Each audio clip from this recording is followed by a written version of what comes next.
कोई आप में सर्वाधिक रुचि और गहरी उत्सुकता यही रखता हो कि आप खा क्या रहे हैं, आप कमा कितना रहे हैं, आप पहन क्या रहे हैं, और आप शादी कितनी कर रहे हैं, या कब कर रहे हैं, या कब नहीं कर रहे हैं, या आप बच्चा कब पैदा कर रहे हैं, या आप मकान कब बनवा रहे हैं, या गाड़ी कब खरीद रहे हैं।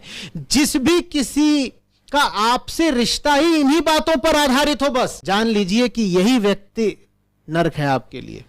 वो आपसे और कोई बात कर ही नहीं सकता, जब भी मिलेगा यही बात करेगा। नई गाड़ी कब आ रही है, ये घर कब छोड़ रहे हो, और आज खाने में क्या बना है, पैसे बढ़े कि नहीं बढ़े, शिकागो घूम के आए तुम कि नहीं आए अभी। उसके पास कोई विषय ही नहीं है आपसे इसके अतिरिक्त बात करने का। बचिएगा कि वासियों के मुंह पे नहीं लिखा रहेगा कि हम नरक से हैं। उन्हें कोई खास वर्दी नहीं दी जाती है, जेल के बाशिंदों की होती है ना खास वर्दियां। नरक के वासियों को कोई विशेष वर्दी नहीं दी जाती है। आपको उनकी बातचीत, उनके व्यवहार, उनके रुझान से पहचानना होता है कि वो कौन है। और मुश्किल नहीं है, कितना सरल सूत्र दे गए ऋषि। संसार के विषयों में रचे पचे लोगों का संसर्ग ही नरक है। कोई स्वर्ग कोई नरक मृत्यु के बाद नहीं। आपने सब यहीं झेल लिया, मृत्यु के बाद के लिए क्या बचा झेलने को।